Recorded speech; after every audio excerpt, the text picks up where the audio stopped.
ഈ സിനിമ ഒരു ലോജിക്കില്ലാത്തതാണ്, ഇത് വെറുതെ ആഘോഷിക്കാനുള്ളതാണ്, ഇതിൽ മഹത്തരമായ കഥയില്ല എന്നെല്ലാം നമ്മൾ പറഞ്ഞിട്ട് തന്നെയാണ് ഈ സിനിമ ഇറക്കിയിട്ടുള്ളത്.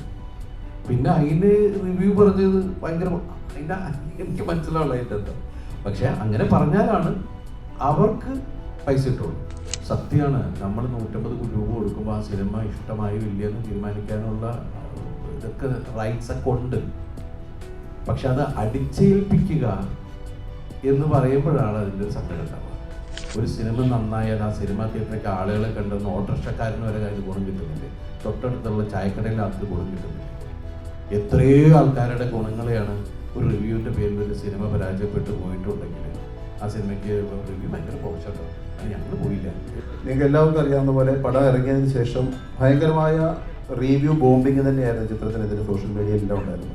ഹാഷ്ടാഗ് ക്യാമ്പയിൻ ഉൾപ്പെടെ, ഞാൻ ബുക്ക് മൈ ഷോയിൽ ഉൾപ്പെടെയാണ് ഹാഷ്ടാഗ് ക്യാമ്പയിൻ ഉൾപ്പെടെ ചിത്രത്തിനെതിരെ കരുതി കൂട്ടി റേറ്റിംഗ്. ഇപ്പം 10ൽ നമുക്ക് റേറ്റിംഗ് കൊടുക്കുക, എല്ലാവരും നിങ്ങൾ റേറ്റിംഗ് ചെയ്യുന്നവരാണ്. 10ൽ 1 എന്നുള്ള രീതിയിൽ ബോട്ട്സുകളെ ഉപയോഗിച്ചുകൊണ്ട്, അതായത് കണ്ടിന്യൂസ് മറ്റുള്ള ഏതോ ആളുകൾ വേറെ ആരോ പേടി ചെയ്ത പോലെ ഇതിനെതിരെ ഒരു ഭയങ്കരമായ നെഗറ്റീവ് ക്യാമ്പയിൻ നടന്നിട്ടുണ്ട്. പലരും സാറിനെ ഉപദേശിക്കുന്നുണ്ട് റിവ്യൂ ബോംബിങ്ങിനെതിരെ നിയമപരമായ നടപടി സ്വീകരിക്കണമെന്ന് പറഞ്ഞു. അപ്പോഴും അതിനെതിരെ പറഞ്ഞില്ല. അദ്ദേഹം പറഞ്ഞത് ചിത്രത്തിനെതിരെ സത്യസന്ധത ഉണ്ടെങ്കിൽ ചിത്രം വിജയിക്കുമെന്ന് തന്നെയാണ്. നമ്മൾ ആർക്കെതിരെ ഒരു നിയമ നടപടിയോ വൈരാഗ്യ നടപടിയോ ഒന്നുമായിട്ട് പോകുന്നില്ല എന്നാണ് പറഞ്ഞത്. 2026 CID മൂസ റിലീസ് ഉണ്ടാവും. വേണം, നമ്മളിത് കൊണ്ടുവന്നിട്ട് അവസാനം പ്രിന്റ് പബ്ലിസിറ്റി കാശ് കൊടുക്കാൻ പറ്റാത്ത ടൈപ്പ് വരും. ആലോചിക്കില്ലെന്ന് ആദ്യമേ പറഞ്ഞാൽ കേട്ടോ ആ പടത്തില്. കാരണം എനിക്കെന്താ പറയുമ്പോ, എനിക്ക് നിങ്ങൾ ഒരു കാര്യം ഉറപ്പ് പറയണം, ഞാൻ ആ സിനിമയും കൊണ്ട് വരുമ്പോ അതിന് റിവ്യൂ പറഞ്ഞു കൊല്ലാൻ വരുന്നത് അല്ല. ഒരുപാട് ആൾക്കാർ വന്ന് സ്നേഹത്തോടെ സംസാരിക്കുകയും എനിക്ക് വേണ്ടി ഒരുപാട് പ്രാർത്ഥിച്ചു എന്നൊക്കെ പറയുന്ന മൊമെന്റ്, അതിൽ എന്നെ ഹേർട്ട് മീൻസ് നമ്മൾ ടച്ച് ചെയ്യുന്ന പറഞ്ഞാൽ വന്ന ഉടനെ ചേർത്ത് പിടിച്ച് ഒരു അമ്മൂമ്മ വന്നിട്ട് ഉമ്മയൊക്കെയൊക്കെ ചെയ്യും.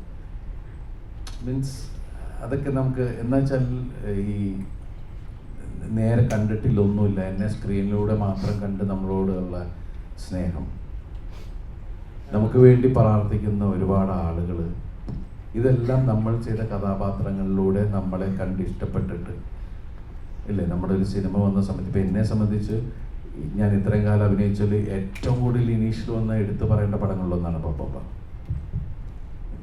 അപ്പോൾ അതിൻ്റെ ഭാഗമായിട്ട് നമ്മൾ തിയേറ്ററിൽ ചെല്ലുമ്പോൾ എല്ലാവരും, ഇപ്പം ഇന്നലെയൊക്കെ നമ്മൾ തൃശ്ശൂരൊക്കെ ചെല്ലുമ്പോൾ ഉള്ള ആവേശം, അല്ലാതെ ആദ്യത്തെ ദിവസം തന്നെ നമ്മൾ കവിതാ തിയേറ്ററിൽ ചെല്ലുമ്പോൾ അവിടുത്തെ ചെറുപ്പക്കാരും എല്ലാവരും കൂടി വന്നു. പിന്നെ ഇപ്പം അതിന് ശേഷമാണ് ഫാമിലി ഇറങ്ങി തുടങ്ങിയിരിക്കുന്നത്. അപ്പോൾ കഴിഞ്ഞ ദിവസങ്ങളിൽ തൊടുപുഴ ആശീർവാദ് സിനിമാസിൽ പോയപ്പോഴാണ് ഫാമിലിയുടെ ഇടയിൽ നിന്നാണ് ഒരു അമ്മൂമ്മ ഓടി വന്നിട്ട്, പിന്നെ അത് ഞകത്ത് വന്നപ്പോൾ ആ പൂപ്പിന് കുറേ പേര് അങ്ങനെയുള്ള ആളുകളൊക്കെ ആയിട്ട്.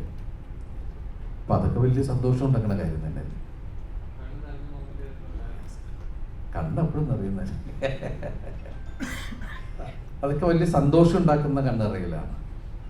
നമ്മുടെ കൂടെ നമ്മളെ സ്നേഹിക്കുന്ന ഒരുപാട് ആളുകൾ നിൽക്കുന്നു എന്ന് പറയുന്നില്ലേ.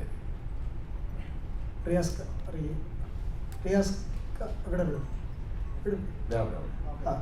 3 ഡയലോഗ് ഒരിടി തിയേറ്റർ ശരിക്കും കത്തിച്ചു. റിയാസ്ക എന്തായിരുന്നു ഇതിന് ചെയ്യാനുണ്ടായ ഒരു കാരണം, ആ ക്യാരക്ടർ പറഞ്ഞപ്പോഴുള്ള ഒരു റിയാക്ഷൻസ് ഒക്കെ? ഇതിൽ ചെയ്യാനുള്ള കാര്യം ഇപ്പം നിങ്ങൾ വിഷ്വൽ കണ്ടില്ലേ, അങ്ങനെ തന്നെയാണ് ഡയറക്ടർ സാർ എന്നോട് പറഞ്ഞത്. സോ പിന്നെ ഇങ്ങനത്തെ ഒരു പടത്തിൻ്റെ ഒരു മൂഡ് അറിയാം, ഇതൊരു വിഷ്വൽ ഇങ്ങനെ ആയിരിക്കും എന്നറിയാം, പറയാനാണ്. സോ അത് പിന്നെ എൻ്റെ അടുത്തിരിക്കുന്ന ദിലീപ് സാർ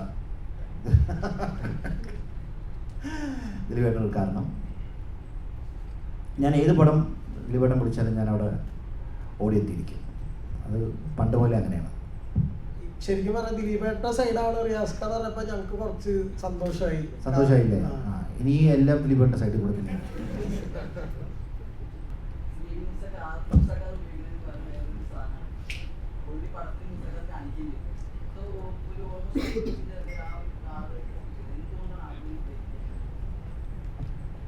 ഉത്തരം ഞാൻ പറയാം, ഞാൻ ആ കാറ് തരില്ല എന്ന് പറഞ്ഞു.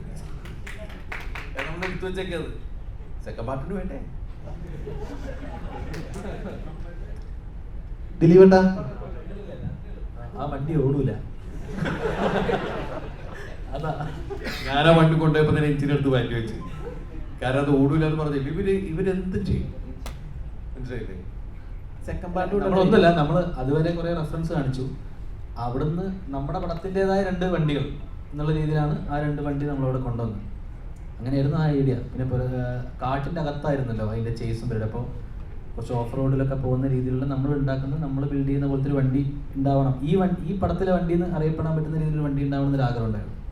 അങ്ങനെ ഇത്രയും സമയം നമ്മൾ കുറേ റെഫറൻസും ഒക്കെ കാണിച്ചു. അപ്പോൾ അവിടെ നമുക്ക് നമ്മുടേതായ ഒരു സിഗ്നേച്ചറുള്ള എന്തെങ്കിലും ഒരു സാധനം കൊടുക്കണം എന്നുള്ള ആഗ്രഹത്തിൽ ഉണ്ടാക്കിയതാണ്. ശരിക്കും വിജയ് സാറിനെ എന്തുകൊണ്ടാണ് ചൂസ് ചെയ്യാനുള്ളത്? ഫാൻ മൂവ്മെന്റ് എന്നുള്ള ഫാൻ ബോയ് എന്ന ലെവലിലാണ് ഇവിടെ പടത്തിൽ വിജയ് സാറിന്റെ പാട്ടുകളായാലും പറയാൻ പറ്റത്തില്ലേ, അങ്ങനത്തെ കുറച്ച് സീനുകളുണ്ടല്ലോ. എന്തുകൊണ്ടാണ് വിജയ് സാറെ റെഫർ ചെയ്യാനുള്ള കാരണം എന്താണ്? വിജയ് ഫാൻസിനെ ഇത് അട്രാക്ട് ചെയ്യാൻ എന്നുള്ളതുകൊണ്ടാണോ, അതോ വിജയ് ഫാൻ എന്നുള്ള ലെവലിലാണല്ലോ? നമ്മൾ അങ്ങനത്തെ ആളാണല്ലോ, ആ വിജയ് ഫാനാണല്ലോ. അപ്പോൾ പിന്നെ ഈ കാരണം എന്താ പറയുക, ഇപ്പം ഞാൻ ഗുഡ് ബാഡ് അഗ്ലിയും കണ്ടപ്പോൾ എനിക്ക് തോന്നിച്ചാൽ അങ്ങനത്തെ ഒരു വിജയ് സാറിന് ഉണ്ടായിരുന്നെങ്കിൽ ഞാൻ ആഗ്രഹിച്ചിട്ടുണ്ട്. കാരണം കൂടുതൽ ആളുകൾക്ക് അത് റെഫറൻസ് കണക്ട് ചെയ്യാൻ പറ്റുമായിരുന്നു. ഇപ്പോൾ ഗുഡ് ബാഡ് അഗ്ലിയൊക്കെ കണ്ടിട്ട് കുറേ ആൾക്കാർ പറയുന്നത് കേട്ടത് കുറേ റെഫറൻസ് കിട്ടിയില്ല എന്നൊക്കെ പറയാം.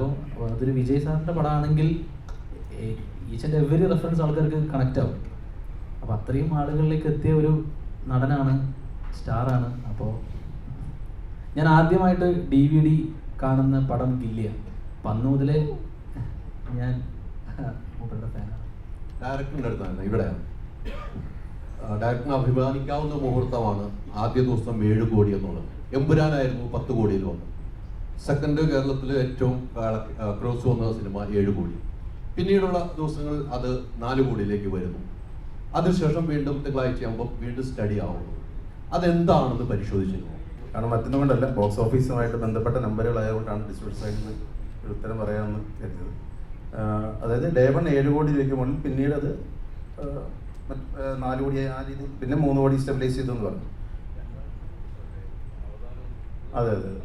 അതെ സ്ക്രീനിൻ്റെ 2 കാര്യങ്ങളാണ്.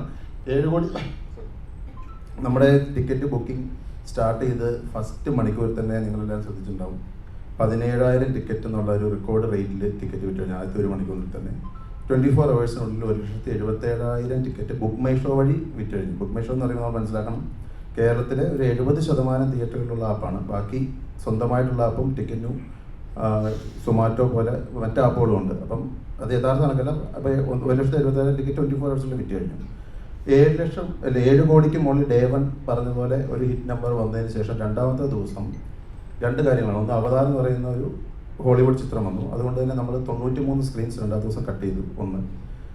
രണ്ടാമത്തെ കാര്യം എന്ന് വെച്ച് കഴിഞ്ഞാൽ, സ്വാഭാവികമായിട്ട് ഏത് പടം കഴിഞ്ഞാൽ ശ്രദ്ധിച്ചാൽ നമുക്കറിയാം, ഈ പടം ഫസ്റ്റ് ഡേ 8 മണിക്കാണ് തുടങ്ങിയത്. രാത്രി ലേറ്റ് നൈറ്റ് ഷോ 250-ലധികം ഷോസ് ആഡ് ചെയ്തിട്ടുണ്ടായിരുന്നു ഫസ്റ്റ് ഡേ തന്നെ.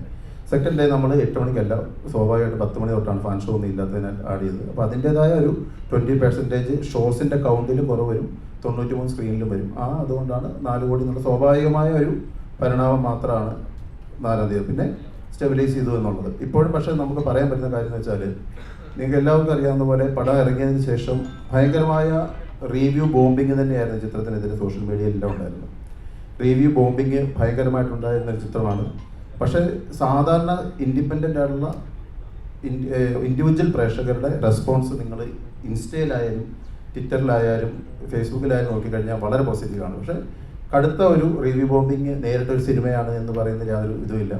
ഈ ഒരു ബോംബിങ്ങിൻ്റെ വിഷമവും കാര്യങ്ങളെല്ലാം കണ്ടിട്ട് 1,77,000 ടിക്കറ്റ് വിറ്റിട്ടും ബുക്ക് മൈ ഷോയിൽ ടിക്കറ്റിൻ്റെ എണ്ണം വരുന്ന, പക്ഷേ റേറ്റിംഗ് വരുമ്പോൾ റേറ്റിങ്ങിൻ്റെ അകത്ത് അങ്ങോട്ടും ഇങ്ങോട്ടും മാറി മറിയുന്നത് കണ്ടപ്പോൾ നമ്മൾ ടെൻഷനായി. അപ്പം സ്വാഭാവികമായിട്ടും നമ്മളെക്കാൾ ടെൻഷൻ എന്ന് വെച്ചാൽ ധനഞ്ജയ് ഡയറക്ടേഴ്സ് മറ്റുള്ളവർ ടെൻഷനായി നമ്മുടെ അടുത്ത് വന്ന് പറഞ്ഞു. അപ്പോഴും ഗോകുലത്തിന് നമ്മൾ ഈ കാര്യം അവതരിപ്പിച്ചപ്പോൾ ചില പ്രവണതകളുണ്ട്, അറിയാം, ചില മുൻകാലങ്ങളിൽ ചിലരെ സ്വീകരിച്ച സമീപനമാണ്, വേണമെങ്കിൽ നമുക്ക് റേറ്റിംഗ് കൂട്ടാനായിട്ട് പല കാര്യങ്ങളുണ്ട്. അപ്പോഴും ഗോപാലൻ സാറിൻ്റെ അടുത്ത് നമ്മൾ ഇതിനെക്കുറിച്ച് അദ്ദേഹം അറിഞ്ഞിട്ട് നമ്മളിത് അവതരിപ്പിച്ചപ്പോൾ അദ്ദേഹം പറഞ്ഞത്, സിനിമ നിർമ്മിക്കാൻ വേണ്ടിയിട്ട് എത്ര കോടി രൂപ വേണമെങ്കിലും നമുക്ക് കൊടുക്കാം, പക്ഷേ സിനിമ നിർമ്മിച്ചതിന് ശേഷം അത് പ്രേക്ഷകരുടെയാണ്. അത് സത്യസന്ധമായ സിനിമയാണെങ്കിൽ, അതിനൊരു നന്മയുണ്ടെങ്കിൽ ആ ചിത്രം തന്നെ കളക്ട് ചെയ്തോളൂ. അതിന് വേണ്ടിയിട്ട് നമ്മൾ എന്താ പറയണ്ടേ, കൃത്രിമമായിട്ട് റേറ്റിംഗ് കാണിക്കാനോ അല്ലെങ്കിൽ മറ്റു രീതിയിൽ ഇത് ചെയ്യാനോ മറ്റു കാര്യങ്ങളിലൊന്നും പൈസ മുടക്കാൻ താല്പര്യമില്ല. കാരണം ഒന്ന്, ഗോപാൽ സാറിന് ഇവിടെ പോസ്റ്റ് ഒട്ടിക്കുന്നതിൻ്റെ റേറ്റ് തൊട്ട് ഇവിടുത്തെ എല്ലാ റേറ്റും അറിയാൻ ഒരാളാണ്. അപ്പം ഒരു കാര്യത്തിന് വേണ്ടി ഒരു പുതിയൊരു കാര്യം അല്ലെങ്കിൽ എന്തെങ്കിലും കാര്യം നമ്മൾ പറഞ്ഞ് മനസ്സിലാക്കണമെങ്കിൽ സാറിന് അത് ക്ലിയർ ആയിട്ട് വ്യക്തമായ ധാരണ നമ്മൾ കൊടുക്കണം. അതിൻ്റെ അകത്ത് സാർ ഒരു സത്യസന്ധമായ നീതിക്ക് നിരക്കാത്തതാണ് സാറിന് തോന്നുന്നതാണ് ഒരിക്കലും സാർ അംഗീകരിക്കുന്നത്. സാർ എപ്പോഴും പറഞ്ഞതാണ്, കോടിക്കണക്കിന് രൂപ നമ്മൾ ചിത്രം നിർമ്മിക്കാൻ ചിലവഴിക്കുക, അത് സ്ക്രീനിൽ കാണാനുണ്ടാവും. പക്ഷേ ചിത്രം കാണാൻ വേണ്ടിയിട്ടോ അല്ലെങ്കിൽ കൃത്രിമമായിട്ട് റേറ്റിങ്ങിനോ മറ്റു കാര്യങ്ങളോ നമുക്ക് വേണ്ട. പലരും സാറിനെ ഉപദേശിക്കുന്നുണ്ട് റിവ്യൂ ബോംബിങ്ങിനെതിരെ നിയമപരമായ നടപടി സ്വീകരിക്കണമെന്ന് പറഞ്ഞു. അപ്പോഴും അതിനെതിരെ പറഞ്ഞില്ല. അദ്ദേഹം പറഞ്ഞത് ചിത്രത്തിനെതിരെ സത്യസന്ധത ഉണ്ടെങ്കിൽ ചിത്രം വിജയിക്കുമെന്ന് തന്നെയാണ്. നമ്മൾ ആർക്കെതിരെ ഒരു നിയമ നടപടിയോ വൈരാഗ്യ നടപടിയോ ഒന്നുമായിട്ട് പോകുന്നില്ല എന്നാണ് പറഞ്ഞത്. അതിൻ്റെ ഫലം കണ്ടു. കാരണം ഇപ്പോഴും യൂട്യൂബിൽ നിങ്ങൾ നോക്കിക്കഴിഞ്ഞാൽ ട്രെൻഡിങ്ങിൽ തന്നെയാണ് ബബ്ബ. ഇന്നലെയും 3-4 മലയാള ചിത്രങ്ങൾ, അന്യഭാഷ ചിത്രങ്ങൾ ഉൾപ്പെടെ, വേറെ ഹോളിവുഡ് ചിത്രങ്ങൾ ഉൾപ്പെടെ വന്നിട്ടും 200-ലധികം തിയേറ്ററുകളിൽ ഇപ്പോഴും ട്രെൻഡിങ്ങിലുണ്ട്. അതായത് 9ാമത്തെ ദിവസം എനിക്ക് ആസ് എ ഡിസ്ട്രിബ്യൂട്ടർക്ക് പറയാൻ പറ്റും 8 കോടി ഡിജിറ്റിന് മുകളിലാണ് ഇപ്പോഴും കേരളത്തിലെ ബോക്സ് ഓഫീസ് കളക്ഷൻ വന്നുകൊണ്ടിരിക്കുന്നത്. അത് 8ാമത്തെ ദിവസം, അതായത് 2ാം വാരം കഴിഞ്ഞിട്ട് 2ാമത്തെ ദിവസം അത് വരുന്നുണ്ട് എന്നുണ്ടെങ്കിൽ അതിന് ഒറ്റ ഉത്തരമേ മലയാള സിനിമ ഇൻഡസ്ട്രി പറയാനുള്ളൂ: സിനിമ സൂപ്പർ ഹിറ്റാണ് എന്ന് മാത്രം. അവിടെ തന്നെ ഇപ്പൊ നമ്മൾ പറഞ്ഞ ഒരു കാര്യങ്ങൾ ഒന്ന് ക്ലാരിഫിക്കേണ്ട. പൊതുവെ പറയുന്ന ഒരു രീതിയാണ്, ഇപ്പൊ പറഞ്ഞല്ലോ റിവ്യൂ കൊടുക്കുന്നതിന് പൈസ കൊടുത്തു കഴിഞ്ഞാൽ ചെയ്യുന്ന രീതി ബുക്ക് മൈ ഷോയിലൊക്കെ ഉണ്ട് എന്ന് പറഞ്ഞു. അങ്ങനെ തന്നെ ഈ സിനിമയ്ക്ക് ഇത്രയും ഹൈപ്പ് ഉണ്ടായപ്പോൾ, ഗംഭീരമായിട്ട് ഹൈപ്പ്, നല്ല സിനിമയായിട്ടാണ് ഹൈപ്പ് ഉണ്ടാവുന്നത്, നല്ല കളക്ഷൻ വരുന്നത് അതുകൊണ്ട് തന്നെയാണ്. ചില സിനിമാ പ്രവർത്തകർ, ചില ആളുകൾ, ചില റിവ്യൂ ബോംബ് ചെയ്യുന്ന ആളുകൾ തന്നെ പറയുന്നു ആളുകളെ കയറ്റുന്നുണ്ടാകുമ്പോൾ ആ പ്രവണത എന്തായാലും ഗോപാലൻ ചേട്ടൻ ചെയ്യില്ല എന്നാണ് നമ്മൾ പൊതുവെ മനസ്സിലാക്കിയത്. അതിനെക്കുറിച്ചൊരു ക്ലാരിറ്റി ഇങ്ങനെ പറയുന്നവരോട് എന്താണ് പറയാനുള്ളത്? നമ്മൾ ഗോകുലം സിനിമ നിർമ്മാണം മാത്രമല്ല, ഡിസ്ട്രിബ്യൂഷനൊക്കെ വളരെ സജീവമായിട്ട് 3 വർഷം ആയിട്ടുള്ളതാണ്. കോവിഡ് ഇറങ്ങിയ ശേഷം ഉടനെന്ന ചിത്രം തൊട്ട് അദ്ദേഹം ഡിസ്ട്രിബ്യൂഷൻ ചെയ്തേക്കുന്നതുമായ അന്യഭാഷ ചിത്രങ്ങളുണ്ട്, മലയാളത്തിലെ സൂപ്പർ ചിത്രങ്ങളുണ്ട്. ഇതിലൊന്നും തന്നെ നമ്മൾ പിന്തുടർന്ന് വന്ന ഒരു രീതിയല്ല ആളെ കയറ്റുന്ന രീതി. കാരണം അതിനോട് നമുക്ക് യോജിപ്പില്ല. കാരണം എന്ന് പറഞ്ഞാൽ ആളുകൾ ഫ്രീ ടിക്കറ്റിന് വേണ്ടി വെയിറ്റ് ചെയ്യാൻ വേണ്ടി നമുക്ക് താല്പര്യമില്ല. കാരണം പടം ആളുകൾ വന്ന് കാണാം, അല്ലെങ്കിൽ നാളെയോ ആളുകൾ പറയും ഫ്രീ ടിക്കറ്റ് വിടുന്ന പരിപാടി ഉണ്ടോ എന്ന് ചോദിക്കുക. അതാണല്ലോ ഉദ്ദേശിച്ചത്. പക്ഷേ നമ്മളെ സംബന്ധിച്ചിടത്തോളം എന്തുകൊണ്ടാണ്, ഇപ്പം വളരെ സിമ്പിളായിട്ട് ഉദാഹരണം പറയാം, നമ്മൾ ആളെ കയറ്റി എന്നുള്ളത് അല്ല എന്ന് പ്രൂവ് ചെയ്യാൻ ഒറ്റ ഉത്തരം മതി.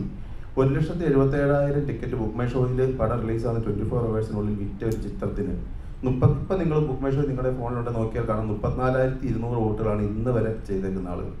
നമ്മൾ ആദ്യത്തെ ട്രെൻഡ് കണ്ടപ്പോൾ തന്നെ, അതായത് പടം ഇറങ്ങി 8 മണിക്ക് തുടങ്ങി ഒരു ഷോ വിടാണ്ട് 2 മണിക്കൂർ 32 മിനിറ്റാണ് ഈ പടത്തിൻ്റെ ദൈർഘ്യം.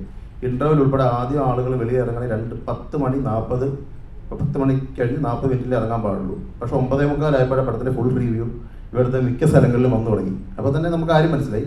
പക്ഷെ അതിൻ്റെ ഒരു തീവ്രത മനസ്സിലായത് എപ്പോഴാണെന്ന് വെച്ചാൽ ഈ ഹാഷ്ടാഗ് ക്യാമ്പയിൻ ഉൾപ്പെടെ, ഞാൻ ബുക്ക് മൈ ഷോയിൽ ഉൾപ്പെടെയാണ്, ഹാഷ്ടാഗ് ക്യാമ്പയിൻ ഉൾപ്പെടെ ചിത്രത്തിനെതിരെ കരുതി കൂട്ടി റേറ്റിംഗ്. ഇപ്പം 10ൽ നമുക്ക് റേറ്റിംഗ് കൊടുക്കുക, എല്ലാവരും നിങ്ങൾ റേറ്റിംഗ് ചെയ്യുന്നവരാണ്. 10ൽ 1 എന്നുള്ള രീതിയിൽ ബോർഡ്സുകളെ ഉപയോഗിച്ചുകൊണ്ട്, അതായത് കണ്ടിന്യൂസ് മറ്റുള്ള ഏതോ ആളുകൾ വേറെ ആരോ പേടി ചെയ്ത പോലെ ഇതിനെതിരെ ഒരു ഭയങ്കരമായ നെഗറ്റീവ് ക്യാമ്പയിൻ നടന്നിട്ടുണ്ട്. അതുകൊണ്ടാണ് ഇപ്പം നമ്മൾ ഇപ്പം ചോദിച്ച 1,77,000 ടിക്കറ്റ് എടുത്തതിൻ്റെ അകത്ത് നിങ്ങൾ പറഞ്ഞ ഗോകുലം അല്ലെ നമ്മൾ ടിക്കറ്റ് പർച്ചേസ് ചെയ്തിട്ടുണ്ടായിരുന്നെങ്കിൽ മിനിമം ഒരു 30,000 ടിക്കറ്റ് നമ്മൾ മേടിച്ചിട്ടുണ്ടെങ്കിൽ അതിന് 60 ലക്ഷം രൂപ മതിയല്ലോ.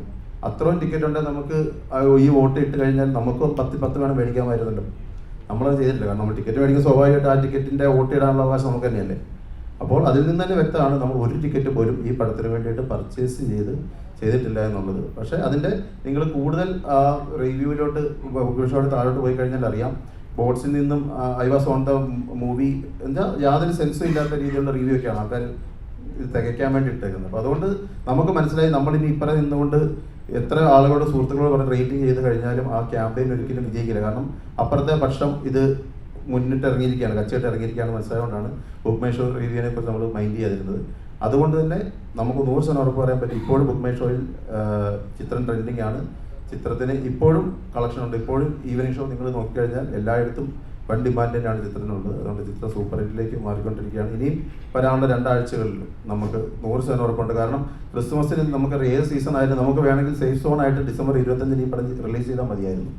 കാരണം ഏറ്റവും നല്ല സേഫ് സോൺ എല്ലാവരും ഫെസ്റ്റിവലിനെ വരുന്നത്. കാരണം പ്രീ ഫെസ്റ്റിവൽ എന്ന് പറയുന്നത് സ്വാഭാവികമായിട്ടും കുടുംബ പ്രേക്ഷകരും എക്സാമൊക്കെ കഴിയാനായിട്ട് ഫാമിലി വെയിറ്റ് ചെയ്യും. കുട്ടികളുടെ എക്സാമൊക്കെ കഴിഞ്ഞിട്ട് വരാമെന്ന് വെയിറ്റ് ചെയ്തിട്ട് ഈ ഫെസ്റ്റിവൽ കഴിഞ്ഞാൽ 1-2 ദിവസം കഴിഞ്ഞിട്ടാണ് ശരിക്കും ഫാമിലി ഓഡിയൻസ് വരിക. നമ്മളതിന് വെയിറ്റ് ചെയ്യാതെ, കാരണം നമുക്ക് വെയിറ്റ് ചെയ്യുന്ന യൂത്ത് ഓഡിയൻസ് ഉണ്ടെന്ന് മനസ്സിലാക്കിക്കൊണ്ടാണ് നമ്മൾ 18-ന് റിലീസ് ചെയ്തത്.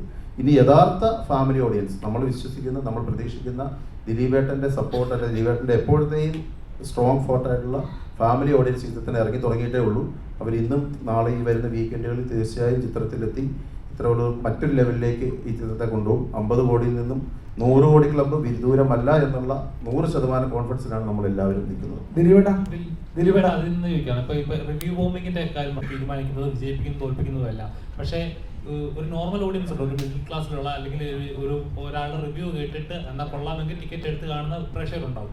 അവർക്ക് വേണ്ടിയാണ് ചോദിക്കുന്നത്. കാരണം ഇതേപോലെയുള്ളവർ ഇത് ആദ്യമായി നടക്കുന്ന ഒരു ഇൻസിഡന്റ്, ഒരു സിനിമയെ നശിപ്പിക്കാൻ വേണ്ടിയിട്ട് ഇത് പെയ്ഡായിട്ട് ചെയ്യുന്നവരുണ്ട്. അല്ലാതെ അവർക്ക് തോന്നുന്ന അഭിപ്രായം പറഞ്ഞ് മറ്റുള്ളവരെ തെറ്റിദ്ധരിപ്പിക്കുന്നുമുണ്ട്.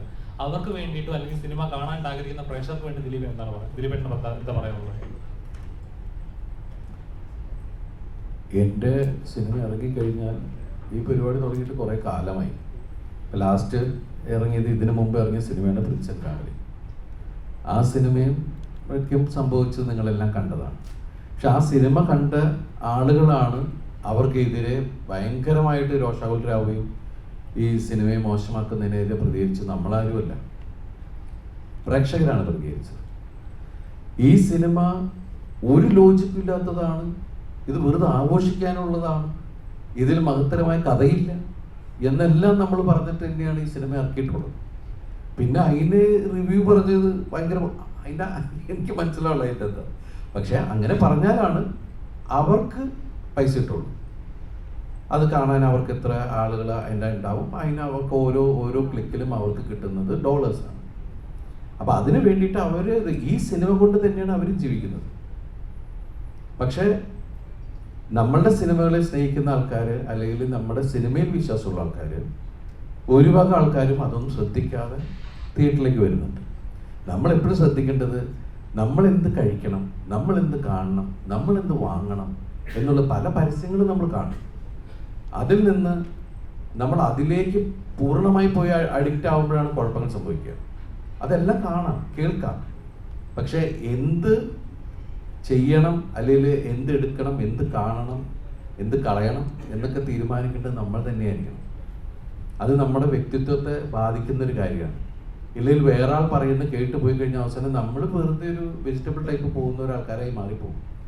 അപ്പോൾ നമ്മളുടെ ചിന്താഗതികളിൽ ആര് പറയണം കേൾക്കാം, ആരുമായിട്ട് എന്ത് ഷെയർ ചെയ്യാം, എല്ലാം ശരിയാണ്. പക്ഷെ ഫൈനൽ ഡിസിഷൻ എന്ന് പറയുന്നത് നമ്മുടേതായിരിക്കണം എന്നുള്ളത്. ഇപ്പം ഞാൻ ഇതുവരെയും റേറ്റിംഗ് നോക്കിയിട്ടോ ഒരു അഭിപ്രായം കേട്ടുള്ളൂ. ഞാൻ ഒരാളുടെ സിനിമ കാണാൻ തീരുമാനിച്ചാൽ അതിൻ്റെ റേറ്റിംഗ് പോലും ഞാൻ നോക്കാറില്ല, അതിനെക്കുറിച്ചുള്ള റിവ്യൂ ഞാൻ കേൾക്കാറില്ല. ഞാൻ പോയി തന്നെ സിനിമ കാണും, അതെന്നെ ആസ്വദിച്ചു. ചിലപ്പോൾ എനിക്കത് ഭയങ്കര ഇഷ്ടമാവും. ഇപ്പോൾ റിവ്യൂ കേട്ടിട്ട് ഒരുപാട് ആൾക്കാർ പറയുന്നുണ്ടോ, അയ്യോ ഞങ്ങൾ ഈ സിനിമ OTT-യിൽ വന്നപ്പോഴാണ് കണ്ടേ, ഞങ്ങൾക്ക് എത്ര മിസ്സായി എന്നറിയോ, തിയേറ്ററിൽ ഞങ്ങൾ ആ റിവ്യൂ വായിച്ചിട്ടാണ് ഞങ്ങൾ പോകാതിരുന്നത്. റിവ്യൂ പറയുന്ന ആൾക്കാർക്ക് അവരുടേതായ ഒരു അജണ്ട ഉണ്ടാവും. അത് എല്ലാ സിനിമകൾക്കും. ഇപ്പം നമ്മൾ പല സിനിമകളും ഞാൻ അഭിനയിക്കാത്ത തന്നെ പല ആർട്ടിസ്റ്റുകളുടെ പല ഡയറക്ടേഴ്സിൻ്റെ സിനിമകളെ റിവ്യൂ പറഞ്ഞ് കൊന്നിട്ട് ഇതിൻ്റെ ഒരു സ്ട്രെസ്സും സ്ട്രെയിനും ഇല്ലേ. ഒരു സംവിധായകൻ അയാൾക്ക് തോന്നുന്ന, അയാൾ കാണുന്ന അയാളുടെ സ്വപ്നം യാഥാർത്ഥ്യമാക്കാൻ ശ്രമിക്കുമ്പോൾ ഒരുപാട് ആളുകൾ അതിൻ്റെ കൂടെ നിന്ന് അത് സ്ക്രീനിലേക്ക് കൊണ്ടുവരുന്നു. സത്യമാണ്, നമ്മൾ 150 രൂപ കൊടുക്കുമ്പോൾ ആ സിനിമ ഇഷ്ടമായോ ഇല്ലയെന്ന് തീരുമാനിക്കാനുള്ള ഇതൊക്കെ റൈറ്റ്സ് ഒക്കെ ഉണ്ട്. പക്ഷെ അത് അടിച്ചേൽപ്പിക്കുക എന്ന് പറയുമ്പോഴാണ് അതിൻ്റെ ഒരു സങ്കടം ഉണ്ടാവുക. അത് ഒരുപാട് പേര് ബാധിക്കുന്നുണ്ട്, സർക്കാരിനെ ബാധിക്കുന്നുണ്ട്. എന്തിനാണ് ഒരു സിനിമാ തിയേറ്ററിലേക്ക് ഒരു സിനിമ നന്നായാൽ ആ സിനിമാ തിയേറ്ററിലേക്ക് ആളുകളെ കണ്ടുവന്ന് ഓട്ടോറിക്ഷക്കാരന് വരെ അതിന് ഗുണം കിട്ടുന്നില്ലേ, തൊട്ടടുത്തുള്ള ചായക്കടയിലെ ആൾക്ക് ഗുണം കിട്ടുന്നില്ലേ? എത്രയോ ആൾക്കാരുടെ ഗുണങ്ങളെയാണ് ഒരു റിവ്യൂവിൻ്റെ പേരിൽ ഒരു സിനിമ പരാജയപ്പെട്ടു പോയിട്ടുണ്ടെങ്കിൽ ആ സിനിമയ്ക്ക് റിവ്യൂ ഭയങ്കര പോഷട്ടോ ആണ് ഞങ്ങൾ പോയില്ല എന്ന് പറയുമ്പോഴെന്താണെന്ന് വെച്ചിട്ടുണ്ടെങ്കിൽ ആ സിനിമയ്ക്ക് കളക്ഷൻ കുറയുന്നു, ആ സിനിമ തിയേറ്ററിൽ നിന്ന് പോകുന്നു. അപ്പോൾ എത്ര സ്ഥലത്തേക്ക് പോകേണ്ട കാര്യങ്ങളെയാണ് ഇല്ലാണ്ടാക്കുന്നത്. അത് നമ്മൾ എന്തിനാ അങ്ങനെ എത്ര നെഗറ്റീവായിട്ട് ചെയ്യുന്നത്? വ്യക്തിഹത്യയാണല്ലോ നടന്നുകൊണ്ടിരിക്കുന്നത്. ക്രിറ്റിസിസം നമുക്ക് കണ്ടാൽ മനസ്സിലാവും, ഇത് അതല്ലല്ലോ. ഇടയ്ക്ക് ഒന്ന് ഇടപെട്ടോട്ടെ, ചോദ്യങ്ങൾ ഒരുപാടുണ്ടെന്ന് അറിയാം, പക്ഷെ നിങ്ങളായിട്ട് നമുക്ക് സമയപരിമിതി ഉണ്ട് എന്നുള്ളത് കൂടി ഓർമ്മപ്പെടുത്തുകയാണ്. സോ ഏറ്റവും അവസാനത്തെ ചോദ്യമായിരിക്കും ഇതെന്നുള്ളത് ഓർമ്മപ്പെടുത്തിക്കൊണ്ട് യെസ്, താങ്ക് യു. ഒരൊറ്റൊരു ചോദ്യം, നിങ്ങൾ ആര് വേണമെന്നുള്ളത് തീരുമാനിക്കാം.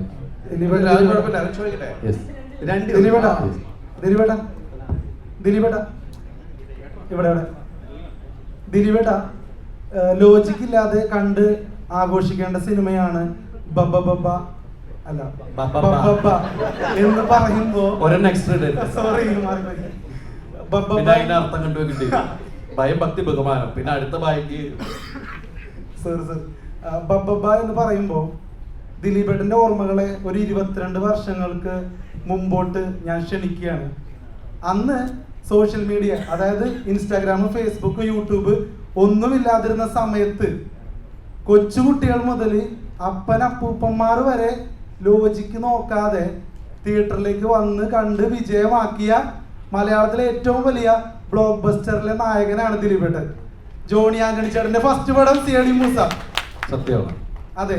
അപ്പോൾ ആ സിനിമ എൻ്റെ ഓർമ്മ ശരിയാണെങ്കിൽ, ഞാൻ കേട്ടത് ശരിയാണെങ്കിൽ, അടൂർ ഗോപാലകൃഷ്ണൻ സാറിന് പോലും ഫേവറേറ്റ് ആയ സിനിമയാണ് CID മൂസ എന്ന് പറയുന്നുണ്ട്. അതെ.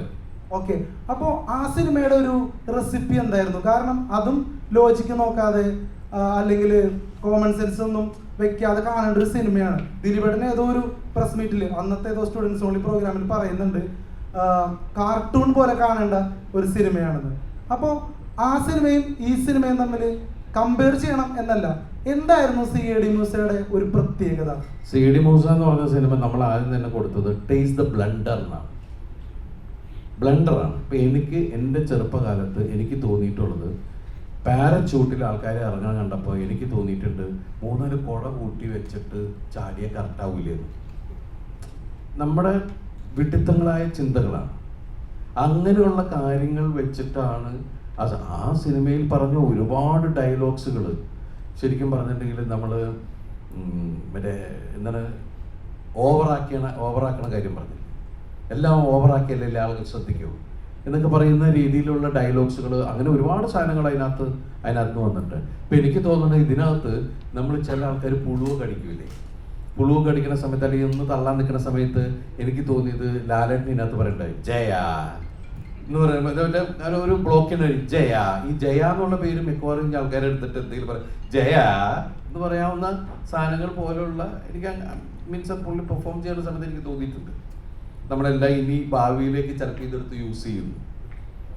അപ്പൊ ഇതിലിവിടെ ആഗ്രഹം കൊണ്ട് ചോദിക്കുകയാണ്, CID മൂസയ്ക്ക് ഒരു 2ാം ഭാഗം ഉണ്ടാവും? നമുക്ക് റെഡിയാക്കാം. കാരണം വെച്ചാൽ ഈ തരത്തിലെ സിനിമ അന്ന് അതൊരു പരീക്ഷണ ചിത്രമായിരുന്നു. ആ സിനിമ ആദ്യം സെൻസർ കഴിഞ്ഞിട്ട് അതിന്റെ കോപ്പി എടുക്കുന്ന സമയത്ത് തിരുവനന്തപുരത്തുള്ള അതിന്റെ നമ്മുടെ ആ പടത്തിന്റെ PRO തന്നെ കുറെ പേരുണ്ടായിരുന്നു. ആ സിനിമ ഇരുന്ന് കാണുമ്പോൾ ഞാൻ ചോദിച്ചു എങ്ങനെയുണ്ടെന്ന് ചോദിച്ചു. അത് ഇത് എന്നൊക്കെ പറഞ്ഞിട്ട്, കാരണം ഏത് തരത്തിലെ സിനിമയാണ്, നാളെ ഇതിനെന്ത് സംഭവിക്കാൻ പോകുന്നൊന്നും ആർക്കും അറിഞ്ഞൂടാ. പക്ഷെ നമുക്കൊരു തോന്നലുണ്ടല്ലോ, നമുക്ക് തോന്നിയ മണ്ടത്തരങ്ങളും നമുക്ക് തോന്നിയ ചില ഇങ്ങനെ ആയിക്കൂടെ എന്നൊക്കെ തോന്നുന്ന കാര്യങ്ങൾ ചെയ്തൊരു സിനിമയാണത്. ആ സിനിമ എത്ര ഇപ്പം 2-3 തലമുറയായിട്ട് ആ കുറച്ച് സിനിമയെ കുറിച്ച് സംസാരിക്കും. നമ്മൾ ഇന്നും അതിന്റെ 2ാം ഭാഗത്തെ കുറിച്ച് സംസാരിക്കുന്നത്. റീ റിലീസ് പ്ലാൻ ഉണ്ടോ? റെഡിയാക്കി വെച്ചിട്ടുണ്ട്. നിങ്ങൾ നിർബന്ധിച്ച 2026 CID മൂസ റീ റിലീസ് ഉണ്ടാവും? വേണം. വേണം. നമ്മളിത് കൊണ്ടുവന്നിട്ട് അവസാനം പ്രിന്റ് പബ്ലിസിന്റെ കാശ് കൊടുക്കാൻ പറ്റാൻ ടൈപ്പ് വരും. ആലോചിക്കില്ലെന്ന് ആദ്യമേ പറഞ്ഞേക്കാട്ടോ ആ പടത്തില്. കാരണം എനിക്കെന്താ അറിയാമോ, എനിക്ക് നിങ്ങൾ ഒരു കാര്യം ഉറപ്പ് പറയണം, ഞാൻ ആ സിനിമയും കൊണ്ട് വരുമ്പോ അതിന് റിവ്യൂ പറഞ്ഞു കൊല്ലാൻ വരുന്നത്. ഇല്ല. ഇപ്പൊ ഈ മീശോദവന്റെ കാര്യം പറയുകയാണെങ്കിൽ, അന്ന് അതിന്റെ ഡ്യൂറേഷന്റെ കാര്യത്തിൽ ലാൽ ജോസ് ഒരു ഇന്റർവ്യൂ പറഞ്ഞിട്ടുണ്ട്, ഡ്യൂറേഷൻ കാരണം ചിലപ്പോൾ പടം പരാജയപ്പെടുമെന്നൊരു ടെൻഷൻ വന്നിട്ടുണ്ടെന്ന് പറഞ്ഞിട്ടുണ്ട്. അപ്പോൾ അന്നൊക്കെ സിനിമയിൽ വർക്ക് ചെയ്യുമ്പോൾ എല്ലാവരും സീനിയർ ആർട്ടിസ്റ്റുകളാണ്. ഇപ്പോൾ ജഗതി ചേട്ടനായിക്കോട്ടെ, സലീമായിട്ടാണ്, അവരുടെ കൂടെയൊക്കെ വർക്ക് ചെയ്യുമ്പോൾ അന്നത്തെ സിനിമകളിലും ഇപ്പോൾ സിനിമകളിലും പുതു തലമുറകളിലെ ആർട്ടിസ്റ്റുകളൊക്കെ ഇപ്പോൾ ധ്യാൻ ചേട്ടനൊക്കെ ആയിട്ട് വർക്ക് ചെയ്യുമ്പോൾ ധ്യാൻ ചേട്ടൻ തന്നെ പറഞ്ഞിട്ടുണ്ട്, മറ്റേ പ്രിൻസ് ആൻഡ് ഫാമിലിയുടെ ഇതിൻ്റെയൊക്കെ ആവശ്യമുണ്ടോ, ഇത്രയും എഫേർട്ടിൻ്റെ ആവശ്യമുണ്ടോ എന്നൊക്കെ ചോദിച്ചിട്ടുണ്ട് ഞങ്ങളോട്. അപ്പോൾ ഇപ്പോൾ അവരുടെ കൂടെ വർക്ക് ചെയ്യുമ്പോൾ പഴയതും നമ്മൾ എന്തോ വ്യത്യാസമാണ് എന്താണ് സിനിമയിൽ? അല്ല, എഫേർട്ട് എവിടെയും വേണം. എഫേർട്ട് എടുക്കാൻ എല്ലാവരും എഫേർട്ട് എടുക്കണമെന്നില്ല. ആരെങ്കിലും ഒരാൾ എഫേർട്ട് എടുത്തില്ലെങ്കിൽ കാര്യങ്ങൾ നടക്കില്ലല്ലോ, അല്ലേ? അപ്പം അതിന് മുമ്പിൽ നിൽക്കുന്ന 3-4 പേര് അതിനെക്കുറിച്ച് സിൻസിയറായിട്ട് സംസാരിക്കും, ചർച്ച ചെയ്യും, എന്നിട്ട് ഫോർ എ ബെറ്റർ പ്രോഡക്റ്റ്, അതിന് വേണ്ടിയിട്ടുള്ള ശ്രമം. പിന്നെ ഞാൻ കണ്ടതിൽ എനിക്ക് പുതിയ തലമുറയിൽ വന്ന് ടാലൻറ്റഡ് ആയിട്ടുള്ള നല്ല സെൻസിബിൾ ആയിട്ടുള്ള ഒരാളാണ് ഞാൻ നേരത്തെ ധ്യാനെ പരിചയപ്പെട്ട നിമിഷം മുതൽ എനിക്ക് മനസ്സിലായി ഇതിൽ സംഭവമുള്ള ഒരാളാണ്. ഇത്രയും സംഭവമുണ്ട്, ചങ്കൂറ്റമുണ്ട്, പറയേണ്ട കാര്യങ്ങൾ സിൻസിയറായിട്ട് മുഖത്തേക്ക് പറയാനും അറിയാം, നർമ്മം ഉണ്ടാവില്ലേ, അതിന് ഒരുപാട് ക്വാളിറ്റീസ് ഉള്ളതാണ്. അതുപോലെ തന്നെ പുതിയ തലമുറയിൽ ഒരുപാട് പേരുണ്ട് അതിന് വേണ്ടിയിട്ട്. ഈ സൈന്യം സിനിമയിൽ ആകെ 2 ഡയലോഗായിട്ടാണ് ആ സിനിമയിൽ അഭിനയിക്കാൻ വന്നത്. പക്ഷേ അതിൽ ത്രൂ ഔട്ട് ഡയലോഗ് ദിലീപേട്ടൻ ഉണ്ടാക്കുന്ന ഈ ലാൽജു സാർ എവിടെയോ ഇന്റർവ്യൂവിൽ പറഞ്ഞിട്ടു. അപ്പോൾ അതിൻ്റെ ഒരു ടെക്നിക്ക് എന്താണ്? അത് നമ്മൾ ജീവന്മാരുടെ പോരാട്ടം പറയില്ല, അതൊക്കെ എന്തെങ്കിലുമൊക്കെ ആഗ്രഹം ഉണ്ടല്ലോ, അതിനു വേണ്ടിയിട്ടുള്ള ശ്രമമാണ്. നമ്മളൊക്കെ കൊച്ചു കൊച്ചു വേഷങ്ങൾ ചെയ്തു വന്ന ആൾക്കാരല്ലേ, അതിൽ നിന്നാണ് ദൈവം അനുഗ്രഹിച്ച് ഈ ഒരു അവസരത്തിലേക്ക് എത്തിയത്. അന്ന് തുടക്കം ഞാൻ ലാലുവും എനിക്ക് തോന്നുന്നു ചമ്പക്കുളത്ത് വെച്ചൻ എന്ന് പറഞ്ഞ സിനിമയിൽ വിനീതിൻ്റെ അപ്പുറം നിൽക്കുന്നുണ്ട്. പിന്നീട് അതിന് ശേഷം വിനീത് ഒരുമിച്ച് സിനിമ ചെയ്യാൻ പറ്റി. അങ്ങനെ ഇതൊക്കെ ഒരു ദൈവാനുഗ്രഹത്തിൽ പോകുന്ന കാര്യങ്ങളാണ്. സാഗരം സാക്ഷിയിലും ഒരു ഷോട്ടിൽ അപ്പം അവിടെ നിന്ന് ഉള്ള യാത്ര എന്ന് പറഞ്ഞാൽ ഒരുപാട് പേരുടെ സപ്പോർട്ടും ഒക്കെയാണ്. അതിന് നമ്മുടെ മിടുക്ക് മാത്രമല്ല, പിന്നെ ദൈവാനുഗ്രഹം, ഒരു ഭാഗ്യം. പക്ഷെ അന്ന് ആ ഒരു ക്യാരക്ടർ മലയാള സിനിമയ്ക്ക് ആവശ്യമായിരുന്നു. ഏതാണ്? ഒരു റോസാപ്പൂവായിട്ട് ഒരു പെൺകുട്ടീനെ അന്ന് ഞാൻ സാറിൻ്റെ കൂടെ, ഞാൻ കമൽ സാറിൻ്റെ കൂടെ മാത്രമേ അസിസ്റ്റൻ്റായിട്ട് വർക്ക് ചെയ്തിട്ടുള്ളൂ. പിന്നെ ഞാൻ ജോർജ് സാറിൻ്റെ കൂടെ വർക്ക് ചെയ്തിട്ടുള്ളൂ. എൻ്റെ ഗുരുസ്ഥാനത്തുള്ള ഒരാളാണ് ജോർജ് സാർ. ഇന്നും അദ്ദേഹത്തിൻ്റെ കൂടെ സിനിമ ചെയ്യുമ്പോൾ ഇന്നും അസിസ്റ്റൻ്റ് ഡയറക്ടർ തന്നെ. കമൽ സാറിൻ്റെ കൂടെ ചെയ്യുമ്പോഴും കമൽ സാറിൻ്റെ അസിസ്റ്റൻ്റായിട്ട് തന്നെയാണ്. അത് തന്നെയാണ് ഇപ്പോൾ ലയൺ എന്ന് പറഞ്ഞ സിനിമ രാഷ്ട്രീയപരമായിട്ട് സീരിയസ് ആയിട്ട് ചെയ്യുന്ന സിനിമയാണ്. ഇപ്പോൾ വേറൊരു ആർട്ടിസ്റ്റ് ചെയ്തെങ്കിൽ ഒരു പക്ഷേ അതിൻ്റെ മീറ്റർ മാറി ഇച്ചിരി സീരിയസ് ആവുന്ന സിനിമയാണ്. ദിലീപേണ്ണൻ്റെ കറക്റ്റ് മീറ്റർ എവിടേക്കാണ് കോമഡി അവിടെ കോമഡി, സീരിയസ് അവിടെ സ്ഥലത്ത് സീരിയസ്, കയ്യടിക്കേണ്ട സ്ഥലത്ത് കയ്യടി. അപ്പോൾ അങ്ങനെ ചെയ്യുമ്പോൾ ഒരു ഇതെന്താണ്, ഇപ്പോൾ ദിലീപേണ്ണല്ല വേറൊരു ആർട്ടിസ്റ്റാണ് ചെയ്യണമെങ്കിൽ ആ പടം എങ്ങനെയാവുമെന്ന് തോന്നിയിട്ടുണ്ടോ? അല്ല, നമ്മൾ അതിൽ നർമ്മത്തിൽ കൂടിയാണ് ആ സിനിമ പറഞ്ഞിരിക്കുന്നത്. എന്നാൽ അത് അയാളുടെ ഹീറോയിസും ഉണ്ട്. കാരണം അന്ന് ഞാൻ ജോർജ് സാറിനോട് ചോദിച്ചിട്ടുണ്ട്, സാറേ ഇതിന് ഞാൻ ഓക്കെയാണോ? കാരണം ഒരു സംസ്ഥാനത്തിൻ്റെ ഹോം മിനിസ്റ്ററായിട്ടാണ് അഭിനയിക്കുന്നത്, മനസ്സിലായില്ലേ? അപ്പോൾ അതിന് ഞാൻ ഓക്കെയാണോ എന്നുള്ള രീതിയിലാണ്. പക്ഷെ ദൈവം അനുഗ്രഹിച്ച് എനിക്ക് ഇഷ്ടപ്പെട്ട സിനിമകളിലൊന്നും തന്നെയാണ്. ആ സിനിമ നന്നായി ഓടുകയും ചെയ്താണ് ആ സമയത്ത്.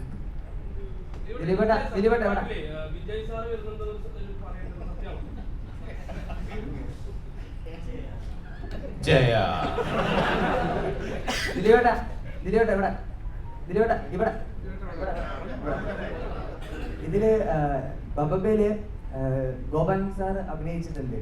അപ്പൊ ആളെ കൺവിൻസ് ചെയ്യാൻ പാടായിരുന്നോ അതോ എങ്ങനെയായിരുന്നു? ഇല്ലില്ല, കൺവിൻസിംഗ് ഒന്നുമില്ല. എല്ലാം ധനജയ് പറയുന്ന പോലെ തന്നെ പുള്ളി ചെയ്തു. പിന്നെ ഇടവും വലവും ലാലേട്ടനും നമ്മളൊക്കെ നിൽക്കണോണ്ട് പുള്ളി ആ ഹരത്തിൽ അങ്ങോട്ട് ഗംഭീരമായിട്ട് അങ്ങോട്ട് ഡാൻസ് ഒക്കെ ചെയ്തു. കണ്ടില്ലേ? കണ്ടു അതാ ചോദിച്ചത്. ആളെ പുള്ളിക്കാരനെ കൺവിൻസ് ചെയ്യാൻ വല്ല പ്രശ്നം ഉണ്ടായെന്ന് ചോദിച്ചു. ഇല്ലില്ല, പൈസ കൊടുക്കുമ്പോൾ ആരെങ്കിലും ഡാൻസ് വെച്ചു. അല്ല, പുള്ളിക്കാരനെല്ലാം പൈസ ഇറക്കണത്. അപ്പൊ അല്ല, അതാ പറഞ്ഞത്, എങ്ങനെയും പെട്ടെന്ന് തീർക്കാതെ പറയില്ലേ. ദിലീപേട്ടാ, ഇവിടെ 3-4 ദിവസം ഈ ബബബയുടെ അഴിഞ്ഞാട്ടം സോങ്ങിന് ജൂനിയർ ആർട്ടിസ്റ്റായിട്ട് നേരിട്ട് കാണാൻ പറ്റിയിട്ടുണ്ടായിരുന്നു. അപ്പം ദിലീപേട്ടൻ ഒരു ഡാൻസിന് വേണ്ടി ഇത്രത്തോളം എഫർട്ട് ഇട്ട വേറൊരു സിനിമ ഉണ്ടാകും? അത്രയും ജൂനിയർ ആർട്ടിസ്റ്റ് അത്രത്തോളം ജൂനിയർ ആർട്ടിസ്റ്റ്, അതേപോലെ സാൻഡി മാസ്റ്ററിന്റെ ക്രൂ തന്നെ അത്രയും ക്രൂ ഉണ്ടായിരുന്നു. അപ്പോൾ ആ ദിവസങ്ങളിൽ എനിക്കൊന്ന് 7 ദിവസത്തോളം എന്തോ അതിൽ കൂടുതലെന്തോ ഉണ്ടായിരുന്നു തോന്നുന്നു അല്ലേ? 4 ദിവസം ഉണ്ടായിരുന്നു അല്ലേ? 3 ദിവസത്തോളം ഷൂട്ടിൽ 3 ദിവസം അതിനകത്ത് ജൂനിയർ ആർട്ടിസ്റ്റായിട്ട് നേരിട്ട് കാണാൻ പറ്റി. അപ്പോൾ അത്രത്തോളം ഒരു എഫേർട്ട് മറ്റേതെങ്കിലും ഒരു ഡാൻസ് സീനിന് കൊടുത്തിട്ടുണ്ടോ എന്ന് എനിക്കറിയില്ല. ആ ദിവസങ്ങളിലെ ഒരു എക്സ്പീരിയൻസ് എന്തെങ്കിലും ഒന്ന് ഷെയർ ചെയ്യാൻ പറ്റുമോ? അല്ല, സാൻഡി മാസ്റ്റർ വന്ന് പഠിപ്പിക്കുന്നു, ഇപ്പുറത്ത് ലാലേട്ടൻ പഠിക്കുന്നു. നമുക്ക് പഠിച്ചേ പറ്റുള്ളൂ. കാരണം എന്താ വെച്ചിട്ടുണ്ടെങ്കിൽ പിന്നെ 2 പേരും അത്ര യൂണിഫോമിൽ ചെയ്യണം. ഇവരാണ് ഭയങ്കര ഷാർപ്പായിട്ട് പഠിപ്പിക്കുന്നു. ലാലേട്ടൻ എന്ത് ചെയ്യുമ്പോഴും അതിനൊരു ഗ്രേസ് ഉള്ള ഒരാളാണ്. അപ്പോൾ നമ്മൾ അത് രണ്ടും നോക്കിക്കണ്ട് ചെയ്യുക എന്ന് പറയുന്നൊരു കാര്യമുണ്ട്. പിന്നെ അതിനു മുമ്പ് എനിക്ക് സത്യം പറഞ്ഞ ഡാൻസ് എന്ന് പറഞ്ഞാൽ ഭയങ്കര ഭയമുള്ള ഒരാളാണ്. പിന്നെ ഈ മീശ മാധവനിലും CD മൂസയിലും അവിടെ തുടങ്ങി കുറേ ഡാൻസ് ചെയ്തിട്ടുണ്ട്. പഞ്ചാബി ഹൗസിൽ ബല്ല ബല്ല എന്നൊക്കെ പറഞ്ഞിട്ട് അതിനങ്ങനെ. അപ്പോൾ ഓരോ സമയത്ത് ഇത് കഴിച്ചിലായി കഴിയുമ്പോൾ എന്ന് പറയുന്നൊരു സന്തോഷത്തിൽ നിൽക്കുന്ന ഒരാൾ. ലാസ്റ്റ് ക്വസ്റ്റ്യൻ ആണ്. ദിലീപേട്ട ഇപ്പോൾ മലയാളത്തിൽ ഒരേപോലെ ചിരിപ്പിക്കുകയും ചിന്തിപ്പിക്കുകയും ചെയ്യുന്ന ഒരു കലാകാരനായിരുന്നു ശ്രീനിവാസൻ സാർ. അദ്ദേഹം ചെയ്തു വെച്ചിരിക്കുന്ന സിനിമകൾക്ക് വേറൊരു മറ്റൊരു കമ്പയർ ചെയ്യാൻ പോലും പറ്റത്തില്ല. അതേപോലെ ആണ് അദ്ദേഹത്തെ ലെജൻഡാണ്. ഇന്നും റെഫർ ചെയ്യുന്ന സിനിമകളുടെ സ്ക്രിപ്റ്റ് എന്നുള്ളത് അദ്ദേഹത്തിൻ്റെ സ്ക്രിപ്റ്റാണ് നമ്മൾ റെഫർ ചെയ്യുന്നത്. അപ്പം ഇനി അങ്ങനത്തെ ഒരു സിനിമകൾ അതേപോലെ ചിരിപ്പിക്കും ഇന്നത്തെ ഒരു സൊസൈറ്റിയിൽ അതേപോലെ സിനിമ മിസ് ചെയ്യുന്നുണ്ട്. അദ്ദേഹത്തിനെ കുറിച്ച് ഒരു ഓർമ്മ എന്തെങ്കിലും പറയാൻ പറ്റുമോ സാർ? അല്ല, അദ്ദേഹം നമ്മുടെ മലയാള സിനിമയ്ക്ക് കിട്ടിയ ഏറ്റവും മറ്റുള്ള ഇതുപോലെ ഒന്നല്ല വെച്ചാൽ റൈറ്റർ എന്നുള്ള രീതിയിൽ അദ്ദേഹം ഉണ്ടാക്കിയിരിക്കുന്ന സിനിമകളിലൂടെ വന്നിരിക്കുന്ന കഥാപാത്രങ്ങൾ സമൂഹത്തിലെ ആക്ഷേപഹാസ്യത്തിൽ നമ്മളെ ചിരിപ്പിക്കുകയും ചിന്തിപ്പിക്കുകയും ചെയ്തിട്ടുള്ള ഒരാളാണ്. ജെന്യുവിനായിട്ടുള്ള ഒരാൾ, മനുഷ്യസ്നേഹി, പിന്നെ നല്ല ചങ്കൂറ്റ ഒരാൾ, പിന്നെന്താ പറയുക, അത്രയും ഡിഫറെൻ്റ് ആയിട്ടുള്ള സിനിമകൾ, നല്ല കലാസ്വാദകൻ, presence of mind, humour sense. അത് എനിക്കറിയില്ല ഇനി അങ്ങനെ ഒരു അവതാരം ഉണ്ടാവുമോ എന്നൊന്നും അറിയില്ല. പക്ഷേ ഞാൻ വളരെ ഭാഗ്യവാനാണ് ആ കാര്യത്തിൽ. ഞാൻ അസിസ്റ്റന്റ് ഡയറക്ടറായി തുടങ്ങിയ ആ സമയം മുതലുള്ളൊരു അടുപ്പമുണ്ട്. അദ്ദേഹം എല്ലാ തരത്തിലുള്ള സിനിമകളെയും ഉൾക്കൊണ്ടിട്ടുള്ള ഒരാളാണ്. ഒരിക്കൽ പാസഞ്ചർ എന്ന് പറഞ്ഞ സിനിമയുടെ കഥ വന്നപ്പോൾ എന്നെ വിളിച്ചിട്ട്, ദിലീപ് ഒരു വേറെ ടൈപ്പ് സംഭവം വന്നിട്ട് കേട്ട് നോക്കൂ, എന്നിട്ട് അത് ഓക്കെ ആണെങ്കിൽ നമുക്ക് പിടിക്കാം. അപ്പം എൻ്റെ അടുത്ത് ഞാൻ കഥ പറഞ്ഞ് കേട്ടപ്പോൾ ഇത് വേറെ തരത്തിൽ, എനിക്ക് തോന്നുന്നു ന്യൂ ജനറേഷൻ സിനിമയുടെ തുടക്കം ആ സിനിമയാണ് പാസഞ്ചർ. ആ പാസഞ്ചർ എന്ന് പറഞ്ഞ സിനിമയിൽ വേറെ തരത്തിലുള്ള അതിനും ഈ സ്ക്രിപ്റ്റിലും ഒക്കെ ശ്രീനേട്ടൻ്റെ സൂപ്പർവൈസേഷൻ എന്ന് പറയുന്ന പോലെ കയ്യും ഒക്കെ ഉണ്ട് ആ സിനിമയിൽ. അപ്പോൾ അതുപോലെ ഡയറക്ടറായിരുന്ന സമയത്ത് അദ്ദേഹം രണ്ട് സിനിമയല്ലേ ചെയ്തത്. ആ 2 സിനിമയും നമുക്ക് എടുത്തു വെക്കുന്ന 2 സിനിമകൾ തന്നെയാണ്. ഇപ്പം എല്ലാ സ്ഥലത്തും ശ്രീനിവാസൻ ഒരു എന്താ പറയുക, ഒരു മറക്കാൻ പറ്റാത്ത ലെജൻഡ്, നമുക്ക് അഭിമാനിക്കാവുന്ന, എടുത്ത് പറയുന്ന, നമ്മളോട് നെഞ്ചോട് ചേർന്ന് നിൽക്കുന്ന ഒരാളാണ് ശ്രീനേട്ടൻ. Thank you.